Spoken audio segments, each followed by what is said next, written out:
turayahera mu karere k'ibiyaga binini. Perezida wa Repubulika ya Demokarasi ya Kongo Felix Tshisekedi yavuze ejo ku munsi w'Imana ko yafunditse amasezerano mu bijyanye n'umutekano, ubutunzi hamwe na mugenzi wiwe wa Turukiya Recep Tayyip Erdogan. Ni mu rugendo rw'iminsi ibiri Perezida Erdogan arimwo muri RDC ari kumwe n'umugwi munini ugizwe nabo muri leta yiwe hamwe n'abagwizatunga.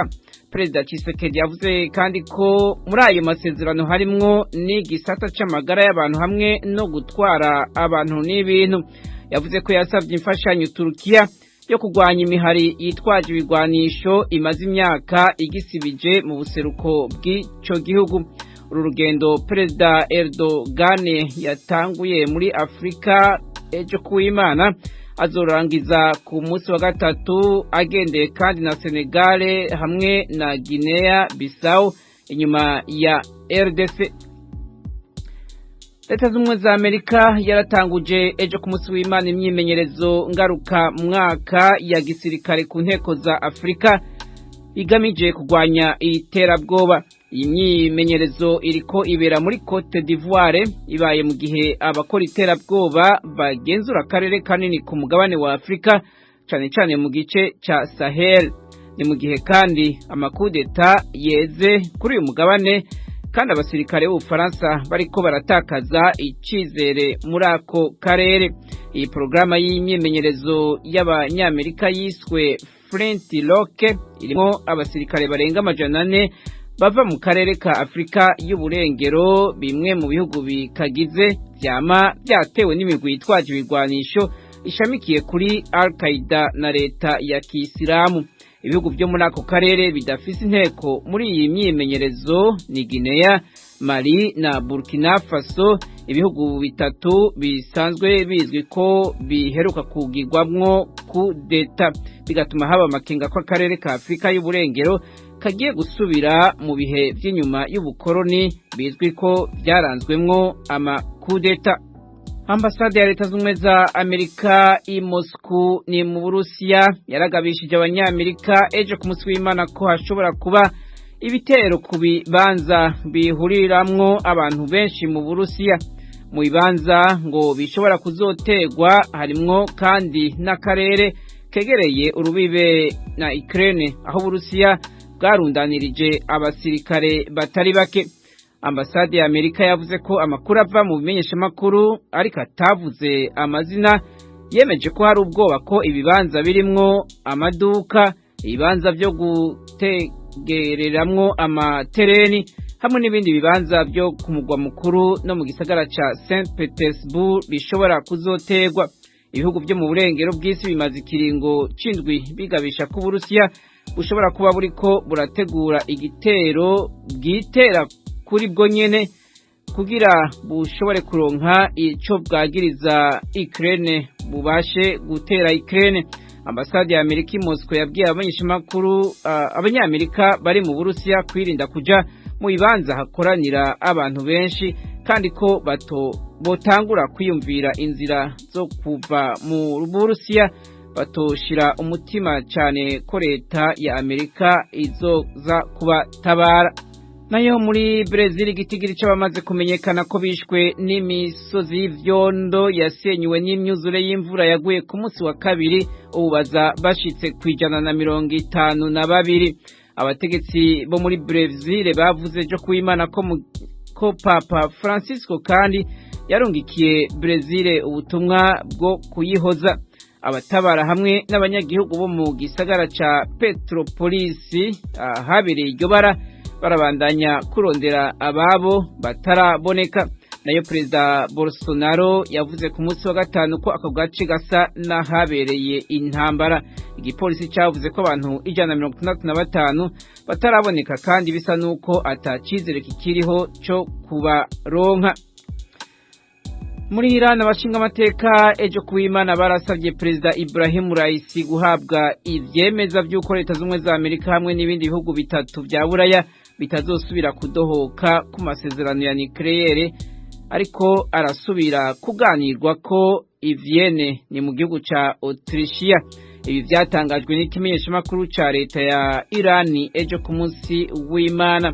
Mu rwandiko barungikiye Perezida Raisi rwasinywe n'abashinga amateka 250 ku 290 bashashe mu nama nshinga amateka ya Irani, bavuze ko Amerika, Ubwongereza, Ubufaransa n'Ubudagi bikwiriye kwemera ko batazosubira kwikura muri ayo masezerano. Ibi ni mu gihe Irani hamwe n'ivyo bihugu rutura biriko birakora kugira barabe ko bogaruka mu masezerano bumvikanye mu 2015, amasezerano yakura ibihano kuri Irani nayo igatanga ikiguzi cyo guhagarika ibikorwa vyayo vya nucleaire. Abashinga amateka ba Irani bavuze ko ayo masezerano azoja mu ngiro ari uko ibihano byafatiwe ico gihugu bivanyweho. Bakeneye kandi ko bwa mbere Irani ronka amahera mu vyishora mu makungu imbere yo gusubira gukurikiza ibiri muri aya masezerano mashasha bariko baraganira. Aloise Bigirimana urakoze kuri ayo makuru yose waduteguriye ukabuhejeje kudushikiriza. Haya n'ayandi nibutse abakunzi b'Ijwi rya Amerika ko ashobora kongera kuyasanga kuri wezi3.radio@voa.com.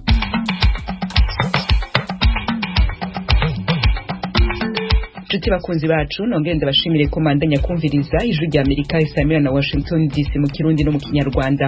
Mu Rundi muri ko myumva ku mirongo migufi ya shortwave kuri metero 25, 31 na 41.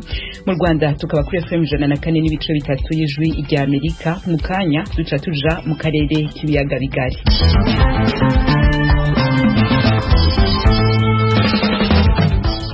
Amakuru mu karere k'ibiyaga bigari tuyahere ku Burundi, aho leta y'ico gihugu isaba igihugu c'Ubufaransa kudasubira gufasha imenyesha makuru yita ibigwanya ubutegetsi bw'u Burundi vyaba ibiri mu gihugu canke hanze y'u Burundi. Umushikiranganje ajejwe igisata co kumenyesha makuru mu Burundi yabitangaje kwa gatanu w'indwi twaraye dusozereye. Inkuru y'umenyesha makuru wacu Kigali mu Rwanda, Pierre Claver Niyonkuru. Igihugu c'Ubufaransa cifuza ko igisata c'amaradiyo n'ibinyamakuru gisubira kunaguka kikizegwa n'abanyagihugu nkuko userukira ico gihugu mu Burundi yabishikirije. Ambassadeur Jeremy Blin yatangaje ko igihugu ciwe cahaye Burundi uburyo bungana n'imiliyaridi 2 z'amarundi kugira ngo igisata cyo kumenyesha amakuru gitezwe imbere mu mugambi witwa PAPROM, projet d'appui à la professionnalisation des médias mu gifaransa.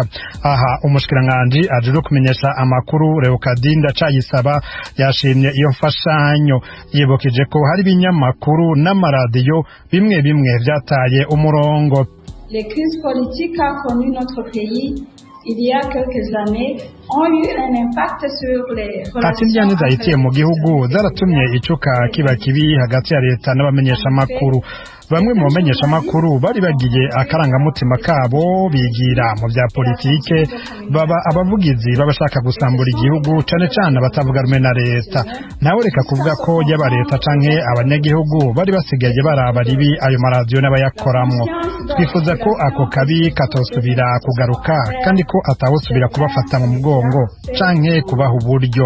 Ubu turashima ko icuka hagati ya leta n'ibimenyesha makuru casubiye kubaciza. Uyu mugambi uzodufashe bibandanye muri iyo nzira nziza.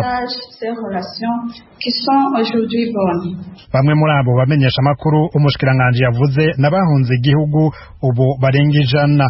Aba ndetse barashinze amaradiyo avugira canke yandikira inkuru hanze. Ayo aratungwa gatoke n'ubutegetsi kwa ijambo abatavuga rumwe na leta. Umushikiranganje yifuza ko igihugu c'Ubufaransa n'ibindi bitofata mu mugongo ayo maradiyo, ahubwo ko ivyo bihugu vya Buraya vyofasha ubushikiranganje arongoye kunagura ubushobozi bw'amaradiyo n'ibinyamakuru bikorera mu gihugu. Yizera ko ico gikorwa Ubufaransa bwatanguje mu Burundi kizogirira akamaro kanini amaradiyo n'ibinyamakuru. Aujourd'hui, le visage médiatique burundais ne cesse de s'élargir. Ati muri iki gihe isura y'amaradiyo n'ibinyamakuru iguma ihinduka isa neza uko iminsi yera, kuko haguma havuka n'amaradiyo yegereye abanyagihugu akorera ku buhinga bw'ingurukana bumenyi n'ibindi. Ayo maradiyo nta buryo afise, bigatuma akoresha abimenyereza badahembwa ngo batange amakuru afise akanovera. Twizeye ko umugambi uzofasha cyane mu kubakaririza ubwenge no kubongerera ubumenyi. Turasaba nuko hotangwa n'ibikoresho bigezweho mu ukunganira ikigega leta yashizeho kidahagije cyo gufasha amaradiyo n'ibimenyesha amakuru. Compte tenu des besoins de ces médias. Userukira Ubufaransa mu Burundi Jeremy Blin nawe yavuze ko igihugu ciwe kidashobora gushigikira amaradiyo n'ibinyamakuru bisambura canke bicanishamwo, arico gituma bifuza kwigisha no gukaririza ubwenge abamenyesha amakuru kuva no muri za kaminuza ziramura abakora uwo mwuga. Il y aura 3 grandes composantes. La première qui sera une composante d'appui aux universités pour renforcer ati tuzoshigikira ibisata bitatu, harimo gufasha amakaminuza aramura abamenyesha amakuru mu nyigisho n'ubushakashatsi, tuzokaririza ubwenge abamenyesha amakuru tubabe hafi kugira ngo umugera wo gucanishamwo no gusambura uranduranwe n'imizi. Ikindi uyu mugambi uzoshira imbere ni ukunagura imigenderanire hagati ya leta n'abamenyesha amakuru, ntibasubire kurabana nk'abansi ahubwo babe abafatanya ibikorwa. Aha rero tuzoba turi kumwe n'abavugizi b'inzego za leta zitandukanye avec les porte-paroles des différentes institutions publiques. Igihugu c'Ubufaransa cibukije ko kuva kera camye gishigikira utwigoro two guteza imbere abamenyesha amakuru n'umwuga wabo. Userukira ico gihugu yavuze nk'itunganywa ry'urunani rw'amaradiyo Synergie des Médias mu bihe vy'amatora yo mu mwaka w'2005 ayo mu mwaka w'2010 n'inyuma yaho gato. Pierre Claver Niyonkuru, Kigali, ku bw'Ijwi ry'Amerika. Pierre Claver Niyonkuru urakenuye.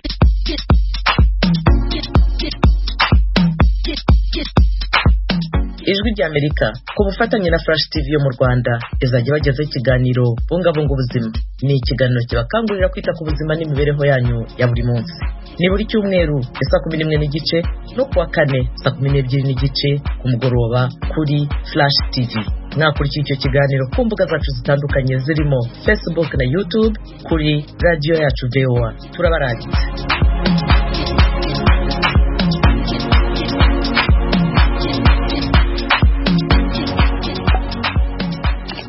hayavugwa ku Burundi turaza kuyagaruka ko handi hato, ariko imbere yaho reka tuanze tunyarukire gato muri Republika Demokarasi ya Kongo isaba imirwi yitwaje ibirwanisho iteza intambara mu turere twa Fizi, Uvira na Mwenga gushira ibirwanisho hasi. Inkuru irambuye n'umenyesha makuru y'Ijwi ry'Amerika Vedaste Ngabo ari Uvira. Muri ibi biganiro byahuje Ministre François Rubota n'abaserukira amoko atandukanye yo mu mujyi wa Uvira ndetse n'inzego zitandukanye zirimo societe civile, urubyiruko ndetse n'abahagarariye abagore, Ministre François Rubota w'iterambere mu biturage yasabye imitwe yitwaje ibigwanisho yo mu moko atandukanye kuva mu gihuru kugira ngo bateze imbere ibikorwa by'iterambere biri mu muriro, amazi meza ndetse n'imihanda muri teritwari ya Fizi na Uvira na Mwenga zibasiwe n'intambara kuva mwaka w'1964 kugeza uyu munsi. Zungumzia zaidi hiyo inayohusu usalama, kwa kuwa mnavyosikia na mnavyojua usalama unakuwa mdogo sana katika. Twaganiriye cyane bijyanye n'umutekano nk'uko mubyumva nuko mubizi, umutekano ni muke mu misozi izengurutse teritwari ya Fizi, Uvira na Mwenga. Abantu benshi barapfuye, hari n'impunzi nyinshi. Ubutumwa ntanga nuko iyi mitwe yitwaje ibigwanisho yareka intambara igashaka amahoro kugira ngo duteze imbere igihugu. Ministre François Rubota yagaragarije abari aho ko ivangura rishingiye ku moko n'amakuru y'ibihuha anyura ku mbuga nkoranyambaga zo muri utu turere bidindiza urubyiruko rwinshi aho kwihangira imirimo. Uyu muyobozi ashimangira ko hari amakuru menshi anyura ku mbuga nkoranyambaga y'ibihuha amwita kuba umurundi wo mu Cibitoki kandi ari umukongomani. Ikibazo cy'ingabo z'u Burundi ziri muri teritwari ya Uvira nacyo cyagarutsweho n'abari bitabiriye ibi biganiro. Lungwe Diallo ni umuyobozi w'abazeyi b'inyangamugayo z'Abafurero, yari mu bitabiriye ibi biganiro. Hari ubutumwa yahaye Ministre Rubota amusaba yuko yamushyikiriza umukuru w'igihugu cya Kongo. Ugenda ubwire perezida, umubwire ko abantu bawubwira bibaza impamvu igisirikare cy'u Burundi cyambuka ku manywa ntibabivuge, bambuka nijoro ntimuvuge, nimba mwaratugurishije nimuvuge. Ministre Rubota yavuze yuko azakora raporo y'iyi mitwe yitwaje ibigwanisho y'abanyamahanga iri muri Uvira, akazayishikiriza Ministre w'Intebe ndetse agakopi Perezida wa Repubulika ya Demokarasi ya Kongo. Gusa abari muri ibi biganiro basabye leta ya Kongo kurasa imitwe yose yitwaje ibigwanisho ikorera muri izi teritwari. Nubwo biruku, igihugu cy'u Burundi kivuga yuko nta gisirikare cyabo kiri ku butaka bwa Kongo.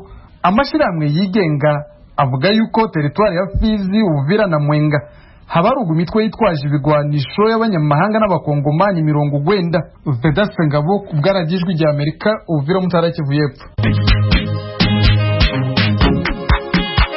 bakunze baradijwe rya Amerika mutuye mu burasirazuba bwa Repubulika ya Demokarasi ya Kongo, tubararikire kujya mukurikira ibiganiro byacu ku maradiyo akurikira: Radio Communautaire La Voix de Mikeno ibunagana ni ku murongo wa FM 90.9 n'ibice birindwi. Radio Ngoma na Amani mu mujyi wa Baraka kuri FM 88 n'ibice 8. Radio Baraka FM nayo mu mujyi wa Baraka ku murongo wa FM 94 n'ibice 4. Radio Communautaire de la Vérité ikorera mu mujyi wa Kiwanja kuri FM 99.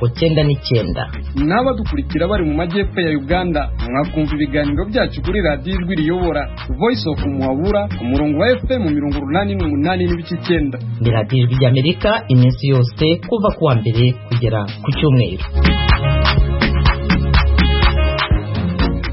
Ijwi rya Amerika, Washington DC mu Kirundi no mu Kinyarwanda. Tugaruke kuyavugwa ku Burundi nkuko nari ndavyemeye. Ubuyobozi bw'umugambi w'igihugu jeje kurwanya ingwara ngendanwa ariko zitandukira muri ico gihugu butangaza ko ingwara ya cancer iri kwirafata intera ikomeye. Ibitigiri bitangwa n'ubwo buyobozi vyerekana ko abantu bashika ku 7,000 aribo basanganwa iyo ndwara uko umwaka utashe. Ibindi turabibaza umenyesha makuru wacu Desire Hatungimana. Kuri no gatanu niho hahimbazwa mu Burundi umunsi wahariye kurwanya iyo ngwara usanzwe uhimbazwa buri mwaka ku isi yose. Igenekezo ya 4 kwezi kwa kabiri kaba yakaryo ko gusigurira abarundi no kubahimiriza kubijanye n'iyo ngwara iyongera buri mwaka. Muganga Jean Dodieu Havyarimana arongoye uwo mugambi w'igihugu aratubwira ko iyo ngwara yifashe mu Burundi n'ikiriko kirakogwa. Kansere mu Burundi ni bimwe dukarasa muri bimwe bita ngo ingwara zibangamiye by'ukuri abene gihugu. Uravye abantu barenga 7,000 batubwiye yuko bama batogwa buri mwaka yuko bagwaye makansere. Muri abo mwabonye amakansere akunda kuza cyane bivanye n'igitsina cy'umuntu. Ku badame mwabonye ko amakansere y'ibere cyangwa amakansere y'ugwinjiro bw'igitereko ari yagwiriye cyane. Ku bagabo mwabonye amakansere ajanye na prostate cyangwa amakansere yo mu mahaha ko agwiriye cyane. Ibiharuro tunovuga ngo ni bito cyane ni binini, ariko gusa biraboneka yuko bitera biduga uravye n'imyaka yari nyuma. Kumbure ko bivanye nuko tutari bwagira ibiharuro ngo tumenye ivyo biharuro, nico bituma tubona umenga biduteye ubwoba. Umufasoni arongoye ishirahamwe ry'abagendana iyo ngwara amenyesha ko bahura n'ibibazo byinshi na cyane cyane ko hari abamenye iyo ngwara ya kanseri bamaze gusinzikara kubera abaganga bamenyereye iyo ngwara bari kurushi. Gushikiza isaha tuvuze ku byo tumaze kubona n'abaganga bake bihutira kurondera ingwara ya kanseri y'umuntu ayituye. Rero baca batangura kurondeza mu ngwara bamenyereye kugira bashobore kumuvura. Mugabo umugwayi kenshi arivuza imiti bamuhaye akagerageza kugira arabe ko yokira bikanka, ugasanga rero byafashe umwaka, imyaka 2 ndetse inarenga. Ukaje usanga rero agiye kubona canke bagiye kwikeka ko ari kanseri iza yaramaze kugera kure. Muganga Mikaza Shani ajejwe ikigo kimwe Rudende gipima iyo ngwara mu Burundi Bujapat abona ko abipimisha baguma biyongera bikazofasha mu kumenya uko amagara y'abantu yifashe kugira bashobore kuvugwa. Arahimiriza abantu kubandanya bipimisha ngo kuko iyo ngwara yibonetse hakiri kare ivugwa igakira. Tubona yuko abantu batanguye kumenya yuko izo ngwara zihari, bakaba batanguye no gutangura kuzipimisha. Ni intambuko nziza kuko turavye kuva aho dutanguye gukora mu mwaka w'2019 ico gihe abagwayi twashoboye guronka baza kwipimisha iyo ngwara bageze ku giti c'amajana 260, aho n'abakoresheje ama examen histologique. Turabona yuko no guhera ino mwaka wa 2022 mu kwezi kumwe n'igice bamaze kuronka barenga amajana 2 barenga. Ico twababwira kindi nuko muri abo twapimye harimwo abagera ku bice 15% bafise ingwara ya cancer. Muganga Havyarimana amenyesha ko naho bagifise ibibazo bimwe bimwe bijanye n'ubuhinga ko ibiriko birakogwa ari byinshi kugira abagwayi bitabweho. Turacafise ubukene bw'ibijanye n'abavuzi babinonose muri ivyo bijanye no kurwanya ingwara ya kansere, haba mu gukinga canke mu gusuzuma canke mu kuvura. Ariko twobamenyesha yuko hariho byinshi biriko birakogwa haba mu rwego rw'ubushikanye no ku rwego rw'igihugu, mbere no kubadufasha kugira ngo turandurane n'imizi canke dufashe abagwayi bihebure bafise iyo ngwara ya kansere canke abazoyigwara. Aha rero novuga nk'umugambi aho turiko turiyumvira gushiraho ikigo cy'igihugu kijejwe kuvura ingwara ya kanseri, Centre National de Référence en Cancérologie. Igihe hahimbazwa uwo munsi igenekezo rya 4 ukwezi kwa kabiri, muganga Matshidiso Moeti arongoye akarere ka Afrika mishiramwe mpuzamakungu rijejwe amagara y'abantu ku isi OMS yamenyesheje ko muri Afrika abandura iyo ngwara ku mwaka bangana umuriyoni n'ibihumbi 100, abapfa ku mwaka bahitanywe n'iyo ngwara nabo bakaba bashika ibihumbi 700, mu gihe iyo ngwara ihitana abantu 8,800,000 ku isi yose ku mwaka, nkuko bishikirizwa na OMS.